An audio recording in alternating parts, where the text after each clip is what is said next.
6 p.m. on a Friday here in Korea. Welcome to our newscast. I'm Daniel Choi. Let's begin with the headlines.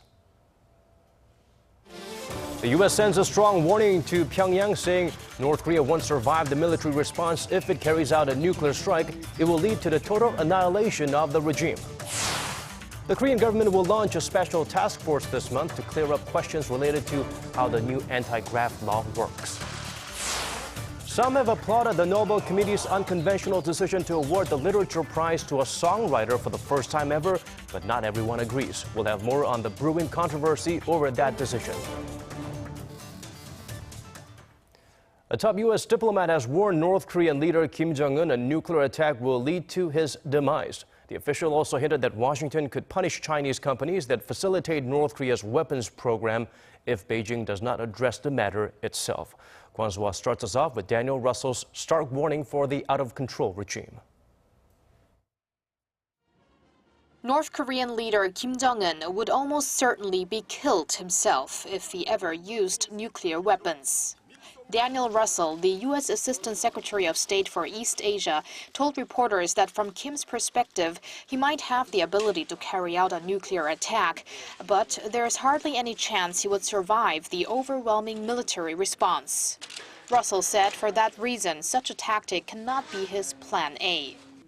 He also labeled North Korea's claim that it's developing nuclear arms for deterrence absurd and stressed the nuclear program weakens Kim's grip on power rather than making it stronger.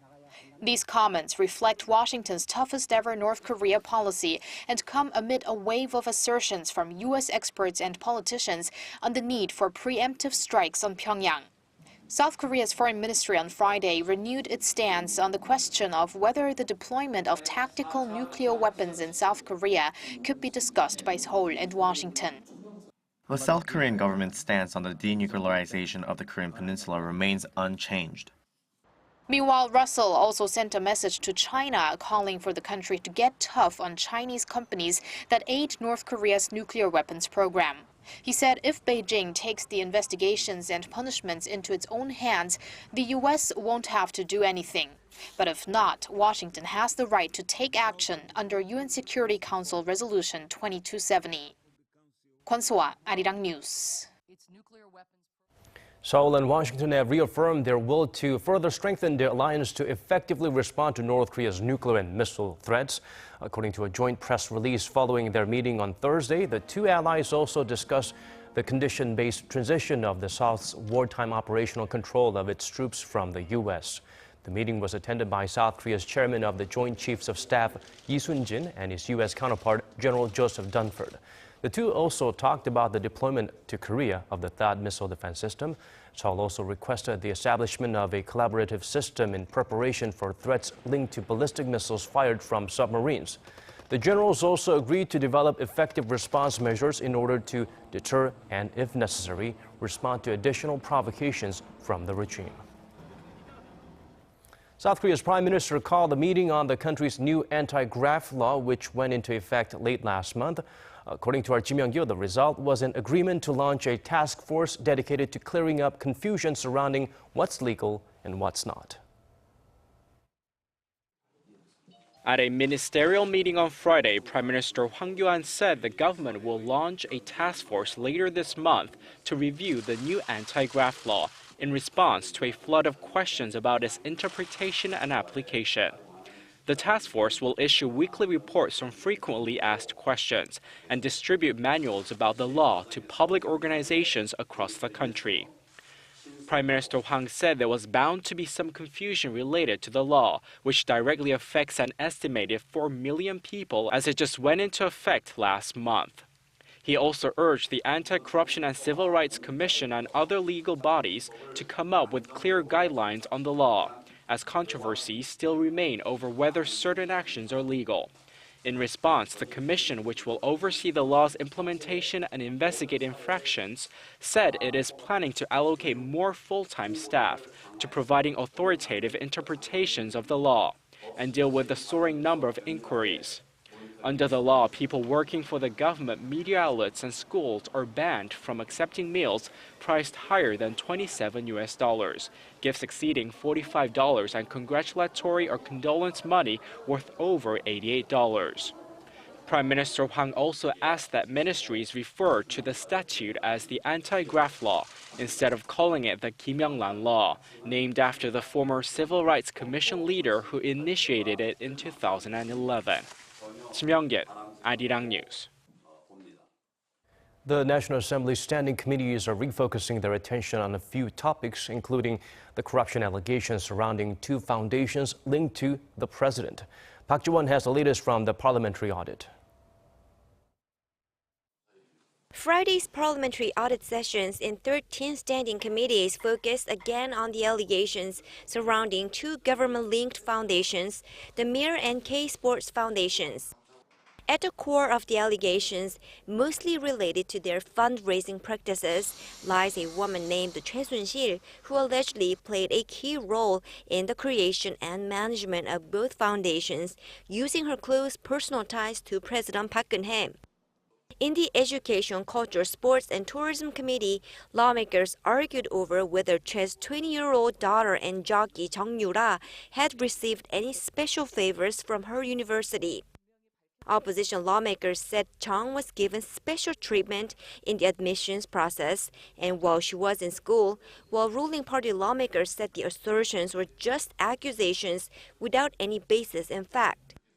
The Strategy and Finance Committee again grilled the Federation of Korean Industries vice chairman, who allegedly played a key role in raising tens of millions of dollars in contributions for the new foundations last year. The vice chairman refused to answer most questions, saying he couldn't because he's part of an ongoing prosecutorial investigation. Over in the Health and Welfare Committee, the bipartisan strife was over the matter of a farmer who died after being struck by a police water cannon during a protest last year. Opposition lawmakers said the government used excessive power in quelling the protest and proposed holding a moment of silence for him, but the ruling party lawmakers rejected the idea, saying it's not fair to focus on a single case when there are so many people who have lost their lives in service to their country. The committees wrapped up this week's audit sessions amid growing public concern that the audit isn't producing any meaningful results. Lawmakers have one more week to turn things around, but the criticism has only added to the pressure they will under when they start next week's scheduled audit of the presidential office. Park Ji-won, Arirang News. Samsung will incur billions of dollars in losses from the Galaxy Note 7 incident. For the first time, the world's leading smartphone maker has officially commented on its potential future losses after revising down its earnings estimate for the third quarter. Our Kim In-ji has the discouraging digits. Ditching the ill-fated Galaxy Note 7 is expected to cost Samsung Electronics another $3 billion over the next 2 quarters. In a statement, the tech giant says it expects the termination to cut fourth quarter earnings by about $2 billion and another $1 billion in the first quarter of next year. Samsung also recently revised down its earnings estimate for the third quarter to reflect the losses. The company expects an operating profit of roughly $4.6 billion for the July to September period. That's down from the estimate of $6.9 billion released last week. Based on the new estimate, Samsung's operating profit is down about 30% from a year ago and the lowest since the third quarter of 2014.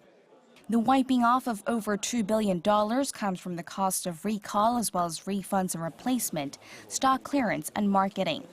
Taking all that into consideration, the world's largest smartphone maker is expected to incur a total loss of roughly $7 billion. The majority of the users will want a refund rather than replace with a S7 or S7 Edge because they originally wanted a large device with the pen function, so there's no substitute in the market at this point, so they'll probably go for a refund, and that will cost Samsung.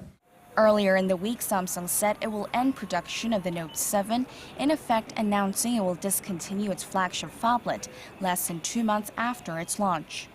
The decision came after reports of at least 9 replacement handsets catching fire, with incidents occurring mainly in the United States. Samsung says it'll try to make up for the loss by expanding sales of its flagship Galaxy S7 and S7 Edge models. It'll also use this as an opportunity to focus on enhancing product safety through changes in its quality assurance procedures. Kim Min-ji, Arirang News. It's possible Samsung's rival Apple could be the biggest beneficiary of the Note 7 tragedy. The first batch of pre-orders for the iPhone 7 and iPhone 7 Plus have sold out on their first day. Mobile carrier KT said it sold all 50,000 units within 15 minutes. Another main carrier here in Korea, SK, says its first round of pre-orders were all snatched up in 20 minutes and its second batch within an hour. Market watchers say Samsung's lack of a substitute for the Note 7 could be driving a surge in the popularity of Apple's latest smartphone. The iPhone 7 series comes in 5 colors and carries a price tag in Korea of roughly $770 and about $900 for an iPhone 7 Plus. They'll hit the shelves at retailers next Friday. Korea has been building smart cities and eco-friendly villages as part of efforts to improve community life and meet the UN's Sustainable Development Goals. Our Oh Se-young takes us to a special forum where Seoul shared its experience with the rest of the world. For years, residents of Hongcheon County and Gangwon-do Province avoided settling in this northern town because of its sewage and manure treatment plants. But now these unwanted facilities are at the heart of Korea's first eco-friendly energy town, supplying enough energy for about 600 households. At one such facility, 100 tons of food waste and manure are converted into biogas for villagers. The remains are supplied to the Provincial Gas Authority, with the profits returning to the community. Nearby, a sewage facility generates solar and hydropower, boosting incomes further. Not only has this driven utility bills down to less than half the rate of standard city gas prices, new jobs and public facilities have also made area residents' lives better overall. Many people moved away in the past because our town was so run down. But after the energy reform plan, we've seen more and more people settle here. The pilot village was launched last December by the Korean government as part of efforts to build green self-sufficient communities, an objective that's in line with the UN's Sustainable Development Goals for 2030. The village's success has drawn great interest from other countries, including China, Iran and Bangladesh. What we have seen today is amazing. They addressed all the issues of renewable energy and also environment, starting from hydro up to solar energy. Maybe we'll try in our country to, in our own ways, to go for a energy eco-friendly city. At a roundtable held on Friday, experts from around the world discussed the Korean example and other ways to further global progress on making communities sustainable. That cities needs to be sustainable in terms of environmental sustainability, but also in terms of inclusiveness, inclusive socially, taking care of gender issues, taking care of elderly populations who are vulnerable. And then also the third dimension is resilience. This kind of resilience, the expert said, is key to overcoming both global and local challenges, as communities today face the impact of climate change and complex social problems like crime and inequality. Oh Se-young, Arirang News. The United Nations newly elected Secretary General has given his acceptance speech, giving a glimpse of what's to come in a new chapter in the world body's history. Park Jong-hong helps us get better acquainted with former Portuguese Prime Minister Antonio Guterres. The 193-member UN General Assembly has officially and unanimously elected the next chief of the global body. Outgoing Secretary General Ban Ki-moon called Antonio Guterres a wonderful choice who brings deep and solid political experience to the UN. In his acceptance speech, Guterres expressed the need to fight for peace, alluding to the burgeoning threat of terrorism and xenophobia around the world. In particular, he said it's the world's moral duty to help put an end to the suffering in war-ravaged Syria.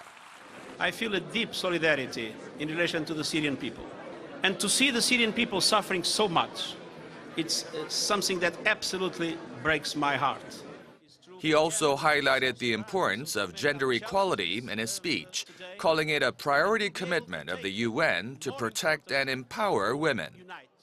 Guterres had served as a Portuguese prime minister from 1995 to 2002 and as the UN High Commissioner for Refugees for 10 years until last year. He will start his 5-year term on January 1st, 2017. Park Jong-hong, Arirang News.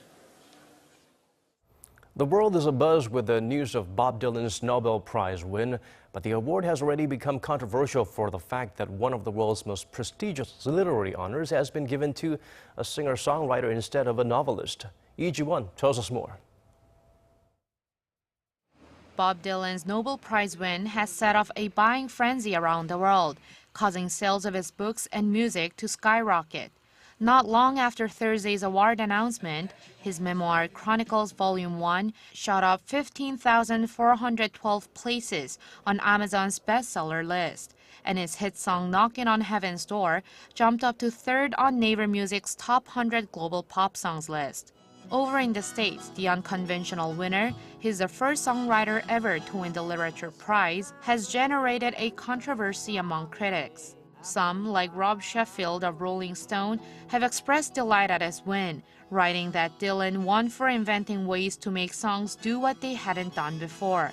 But not everyone agrees. Critic Stephen Metcalf of Slate praised Dylan as a genius, but says he does not think that a musician should have been awarded the highest prize in literature.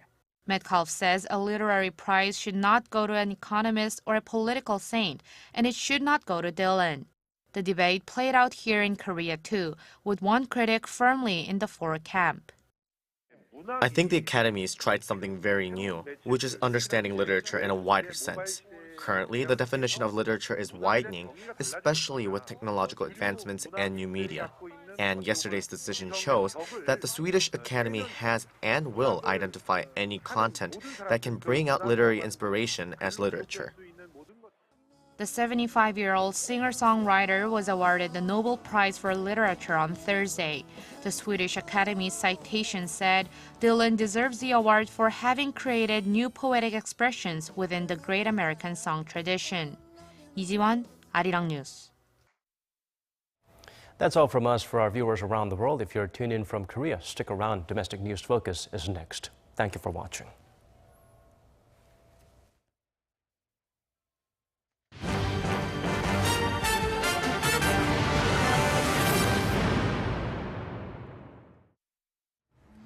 Thanks for staying with us. I'm Devin Whiting with your in-depth domestic news.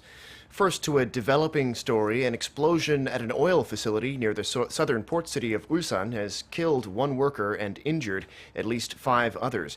The blast occurred at about 2:35 this afternoon at a complex belonging to the Korea National Oil Corporation in Ulsan County on the outskirts of Ulsan, where an official told Yonhap News an oil pipeline exploded during construction work. The workers were reportedly employed by a subcontractor. 2 of them are in critical condition. The police will be investigating in cooperation with the National Forensics Service. More updates on that story as they come in. Starting next month, those traveling out of Korea will no longer get a stamp in their passport. The Ministry of Justice says it decided to scrap the traditional stamp for all travelers, foreign and Korean, to simplify the immigration process. Though the stamps will be missed by some, the ministry says it'll be able to shave about 3 seconds off the processing time for each person.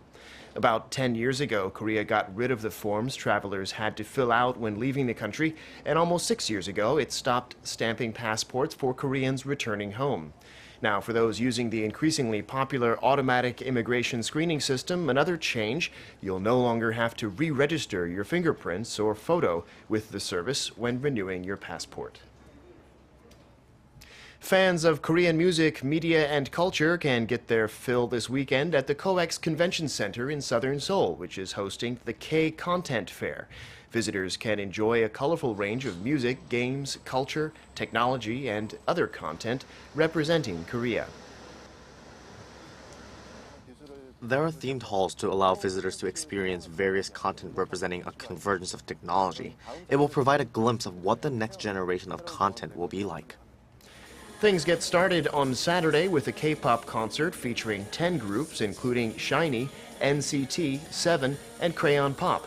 The fair takes place alongside the second phase of the Korea Seoul Festa, the country's massive shopping and tourism event, which runs until the end of the month. Korean traditional music is finding new ways to reach the world. Bands performing Korean traditional music are collaborating with musicians from overseas to further enrich our musical world. Lee Min-young shows us how music from very different cultures can come together to make something new. Lojo is a French band that performs world music. They combine sounds from all around the globe, including Western folk music, gypsy tunes, as well as North African. Now they've added Asian elements to their recipe. This is Lojo's second collaboration with Tulsuri, a South Korean band that performs various kinds of Korean traditional music. Though they're from completely different cultures, there's no need to analyze, just listen and feel. I didn't feel that the two types of music were different. Their performance was primitive and rough, more like nature itself. I felt like dancing around naked. You may wonder how Korean traditional musical instruments can stay in tune with Western instruments. I came here to see for myself how these two different kinds of music can blend into each other. 노른마치 is a Korean group that performs the Korean traditional percussion music known as samulnori, which has its roots in ritualistic chants or shamanism. Next to them is Synergy Percussion, a leading musical powerhouse from Australia.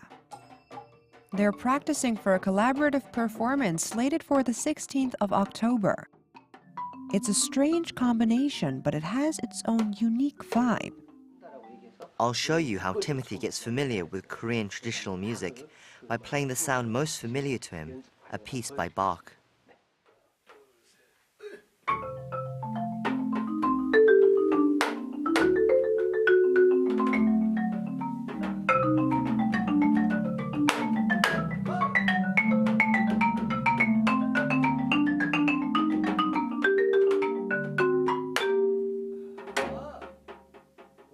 The absence of interaction can create uniqueness, but the music may lack universality.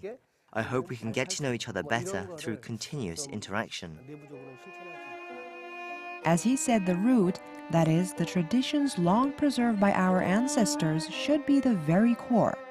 But like trees growing new branches and sprouting new leaves, embracing change takes us a step further and offers greater novelty to the world. Lee Min-young, Arirang News.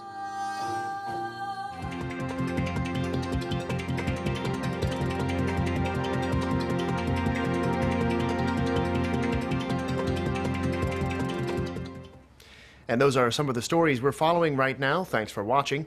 We'll be back at 8 p.m. Korea time. Bye for now.